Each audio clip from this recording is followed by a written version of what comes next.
Hello friends, நம்மளோட வாழ்க்கையில் நமக்கு யாராச்சும் ஒருத்தர் ரொம்பவே சப்போர்ட்டிவாக இருப்பாங்க. அம்மா, அப்பா, இல்லைனா கூட பிறந்தவங்க, ஒரு நல்ல ஃப்ரெண்டு, அப்படி இல்லைனா ஸ்கூல் காலேஜ் படித்தப்போ ஒரு நல்ல டீச்சர். சரி, இவங்க யாருமே இல்லையா, கடவுளே காப்பாற்றுப்பா அப்படின்னு நம்ம அவரையாச்சும் வேண்டிப்போம். ஆனால் இவங்க யாருமே நமக்கு சப்போர்ட்டாக இல்லைனாலும் பரவாயில்ல, அகெயின்ஸ்டாக வேலை பார்த்தா எப்படி இருக்குன்னு யோசிச்சு பாருங்கள். அப்படி எதிராக வேலை பார்த்தும் நம்மளால் சாதிக்க முடியும், சரித்திரத்தில் இடம் பெற முடியும் அப்படின்னு ப்ரூவ் பண்ணி காட்டின ஒருத்தர் தான் சூரியபுத்திரன் கர்ணன்.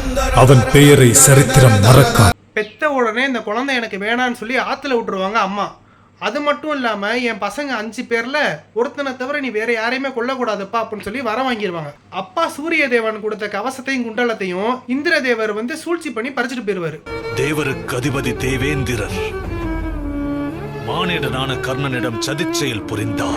வளர்த்த அப்பா அதிரதன் நீ தேரோட்டி பையன்தான், ஸோ நீ அந்த வேலையை தான் பார்க்கணும், நீ வில்லம்பு விட கற்றுக்கணும் அப்படின்னு நினச்சின்னா உனக்கு இந்த வீடு சரிப்படாதுப்பா, நீ வெளியே போயிரு அப்படின்றவாரு. பிறப்பிலிருந்தே அவமானத்தை சகித்து வந்தார். கற்றுக்க போன இடத்துல கற்றுக் கொடுத்த குரு பரசுராமர் கடைசி நேரத்தில் உனக்கு வாழ்க்கையில் முக்கியமான நேரத்தில் கற்றுக்கிட்டதெல்லாம் மறந்து போயிடும்னு சாபம் கொடுத்துருவாரு. ஃப்ரெண்டாக இருந்த துரியோதனே அவங்க மாமா சகுனி பேச்சை கேட்டு இவங்கிட்ட நல்ல ஸ்கில் இருக்கு, இவன் நம்ம கூட இருந்தா நல்லதுன்னு சொல்லி கர்ணனை கூட வச்சுட்டு இருப்பான். சரி, இவங்க எல்லாரும் தான் அப்படின்னு பார்த்தா படைச்ச கடவுளே சாக போற நேரத்துல நீ செஞ்ச புண்ணியத்தையெல்லாம் வரமா கொடு அப்படின்னு வாங்கிட்டு போயிருவாரு.